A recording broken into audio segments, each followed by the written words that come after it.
Hi friends, ఈరోజు వీడియోలో ఏంటంటే మనకి బ్లూ స్టార్ ఇండోర్ అనేది రన్ అవ్వట్లేదన్నమాట. రన్ అవ్వకపోతే నేనేం చేశానంటే మోటరు మదర్ బోర్డు గట్టా మళ్ళీ రిమూవ్ చేసి పట్టుకొచ్చాను. ఇదైతే మనకి ఎర్రర్ అనేది వస్తుందన్నమాట.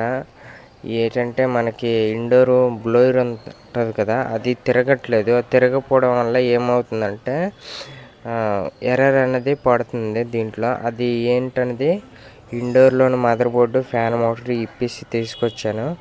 ఇప్పుడైతే చెక్ చేస్తున్నాను ఎంతసేపటికి ఎర్రర్ పడుతుంది, లేకపోతే ఏ ఎర్రర్ వస్తుంది అనేది. ఇప్పుడైతే కొంచెం టైం పడుతుంది అన్నమాట. మీ వీడియో అనేది మీరు చేయట్లేదు అనేసి అనుకోండి, ఎందుకంటే వీడియో చేయడానికి కొంచెం లేట్ అవుతుంది. వర్క్ అనేది పెద్దగా ఏమి లేవని కాబట్టి వీడియోలు అనేవి చేయట్లేదు. ఇప్పుడైతే చూసారు కదా, ఎర్రర్ అనేది కనిపిస్తుంది. E3 ఎర్రర్ అని వస్తుంది. మనకి ఇండోర్ అనేది తిరగట్లేదు అనమాట. ఇండోర్ మోటార్ తిరిగితే కదా మనకి ఇంకేదైనా ప్రాబ్లం వచ్చింది లేనిదనేది తెలుస్తుంది కదా. అయితే సిగ్నల్ సెన్సార్ ఉంటుంది కదా మనకి మోటార్ నుండి వచ్చేది, అంటే ఎంత స్పీడ్లో తిరగాలి అనేది, అది ఒకటి కట్ అయిపోయింది అనమాట. అలాగే మోటార్ వైర్ కూడా సింగిల్ బ్లాక్ కలర్ వైర్ అనేది కట్ అయిపోయింది. ఇందువల్ల మోటార్ కూడా తిరగట్లేదు. అంటే ఎర్రర్ రావడానికి ఇందులో ఏదైనా కట్ అయితేనే మోటార్లో ఏదైనా ప్రాబ్లం ఉన్నా, లేకపోతే మోటార్ వైర్లు కట్ అయిపోయినా సరే ఇలా జరుగుతుంది అనమాట. ఈవెన్ కెపాసిటర్ కూడా వీక్ అయినా సరే E3 ఎర్రర్ అనేది వస్తుంది అనమాట. అలాగే సెన్సార్కి, అంటే మోటార్ సెన్సార్ ఉంటుంది కదా లోన, అందులో ఏదైనా ప్రాబ్లం వచ్చినా సరే మనకి E3 ఎర్రర్ అనేది కామన్గా వస్తుంది అనమాట. ఇప్పుడైతే నేను ఆ వైర్లు అనేవి సోల్డరింగ్ అనేది చేసుకుంటున్నాను. స్లీవ్ అనేది తీస్తున్నాం అనమాట. వీడియో అనేది లెంత్ ఎక్కువ అవుతుందని కొంచెం స్పీడ్ పెట్టాను అనమాట. ఇప్పుడైతే మనం సోల్డరింగ్ అనేది చాలా జాగ్రత్తగా, కొంచెం సోల్డరింగ్కి టేప్ చేయకుండా మనం చేసింది స్లీవ్స్ అనేవి ఉంటాయి అన్నమాట. ఆ స్లీవ్స్ అనేవి దొరుకుతాయి. అవి మనం స్లీవ్ ఎక్కించి మనం దాన్ని సోల్డరింగ్ చేసి మళ్ళీ ఆ స్లీవ్ని హీట్ చేస్తే ఏమవుతుందంటే మళ్ళీ యథావిధిగా అది వైర్లోకి కలిసిపోద్ది అనమాట. అంటే టైట్ అయిపోద్ది, సోల్డరింగ్ గట్టా ఊడకుండా ఉంటుంది అనమాట. చూస్తున్నాం కదా, హీట్ చేస్తున్నాను సోల్డరింగ్ తోటి.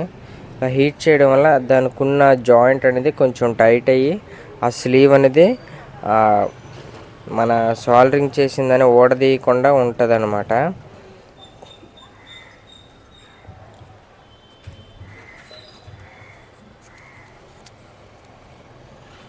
అలాగే మనకి సిగ్నల్, అంటే ఫ్యాన్ మోటార్ సిగ్నల్ వైర్స్ ఉంటాయి కదా, ఆ వైర్లు కూడా కట్ అయిపోయేవి. అవి కూడా స్లీవ్లు తీసి జాగ్రత్తగా, అంటే స్లీవ్లు దాన్ని కలపడానికి అవ్వవు అనమాట. అందులో కొన్ని కోడ్స్ అనేవి ఉంటాయి. అంటే ఏ కోడ్కి ఎలాగ వైర్ కలపాలి, దేనికి కలపాలి అనేది ఒక కోడింగ్ అనేది ఉంటుంది అనమాట. ఆ వైర్లోనే ఉంటుంది. మీకు కరెక్ట్గా అబ్జర్వ్ చేస్తే తెలుస్తాయి అనమాట. దాని ప్రకారం మనం ఆ వైరింగ్ అనేది కరెక్ట్గా మనం సోల్డరింగ్ చేయాలి. అటు అయిపోయినా సరే మనకు ఫ్యాన్ మోటార్ తిరగదు. ఒక్కొక్కసారి ఎర్రర్ అనేది కామన్గా మళ్ళీ యథావిధిగా వచ్చేస్తుంటుంది అనమాట. స్లీవ్లని కొంచెం జాగ్రత్తగా మనం చూసి దేనికి ఎలా సెట్ చేయాలి అనేది, ఆ వైరింగ్ అనేది సెట్ చేసి సోల్డరింగ్ అనేది చేసుకోవాలి.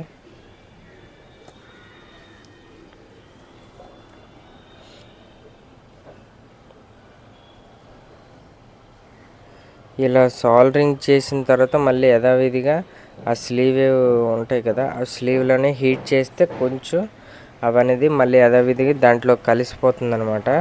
అంటే మళ్ళీ యథావిధిగా వైర్లాగే ఉండిపోతుంది. అలాగ మనం చేయడం వల్ల బాగుంటుంది, వర్క్ అనేది బాగుంటుంది. ఇంకోటి ఏంటంటే టేప్ చేసామనుకోండి, టేప్ అనేది కొన్నాళ్ళకి అది ఊడిపోద్ది అనమాట. జాయింట్ ఊడిపోయి మళ్ళీ అది షార్టేజ్ అనేది జరుగుతుంది. అలా జరగకుండా ఉండడం కోసం ఈ స్లీవ్ అనేది ఎక్కిస్తాం అనమాట. స్లీవ్ ఎక్కించి సోల్డరింగ్ చేయడం వల్ల కొంచెం నీట్గా ఉంటుంది.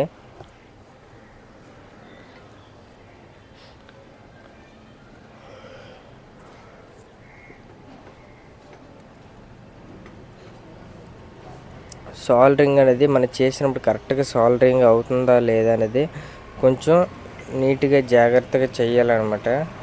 సోల్డరింగ్ ఒక్కొక్కసారి అయినట్లుగా అనిపిస్తుంది కానీ కొన్నిసార్లు అతకవు అన్నమాట కొన్ని వైర్లు అనేవి. ఇలా అతకపోతే మళ్ళీ మనం చేసిందంతా వృధా అయిపోతుంది కాబట్టి మనం యథావిధిగా మన జాగ్రత్తగా సోల్డరింగ్ అనేది అతికించిన తర్వాత అది హీట్ చేస్తే మళ్ళీ అది క్లోజ్ అయిపోతుంది అన్నమాట. చూస్తున్నారు కదా.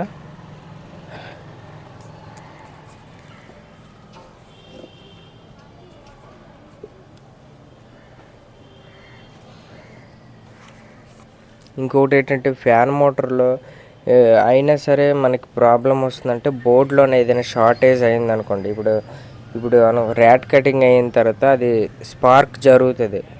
బోర్డు షార్ట్ అయిన తర్వాత స్పార్క్ అయింది అనుకోండి బోర్డులోన, దానివల్ల ఏమవుతుందంటే ఆ బోర్డులోని ఫ్యాన్ మోటార్కి వెళ్ళే పవర్ సెక్షన్ అనేది పోతుంది అనమాట.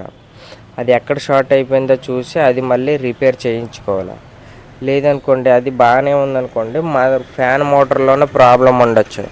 ఆ ఫ్యాన్ మోటార్లోనే ఎక్కడైనా మనకి ఇసుక కానీ లేకపోతే ఏమైనా డస్ట్ లాంటిది వెళ్ళిపోయినా ఇంకేదైనా సంథింగ్ జరిగినా సరే అప్పుడు మళ్ళీ సేమ్ ప్రాబ్లం వస్తుంది అనమాట. చూసారు కదా, ఇప్పుడైతే ఫ్యాన్ మోటార్ అయితే తిరుగుతుంది. నెంబర్ 16 టెంపరేచర్ ఉంది ఆల్రెడీ.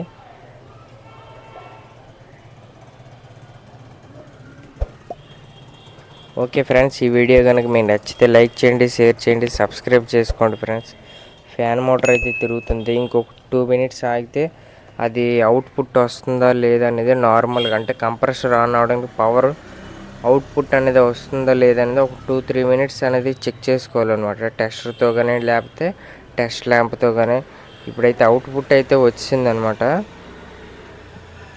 బోర్డు అయితే వర్కింగ్ అవుతుంది.